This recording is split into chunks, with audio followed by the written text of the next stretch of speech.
ఢిల్లీ సుల్తాన్ గారు తిరుమల క్షేత్రానికి దండయాత్రకు వచ్చారు.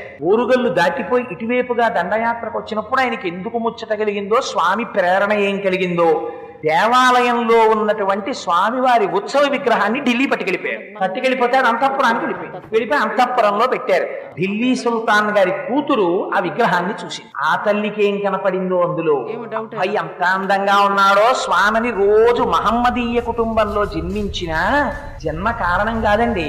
ఏమో ఒక్కొక్కసారి ఉంటారు, ఎవరిని పడితే వారిని కేవలం జన్మ చేత మతం చేత మనం నిర్ణయించలేము. అదిగో ఆనాడు ఆ ఢిల్లీ సుల్తాన్ గారి కుమార్తె అయినటువంటి బీబీ ఆవిడ మోహించింది స్వామిని చూసి. ఆయనని తన భర్తగా భావించి సేవలు చేసింది. భగవద్ రామానుజులకి తెలిసింది తిరునారాయణపురంలో ఉండవలసినటువంటి ఉత్సవమూర్తి ఢిల్లీ సుల్తాన్ దగ్గర ఉండిపోయారు.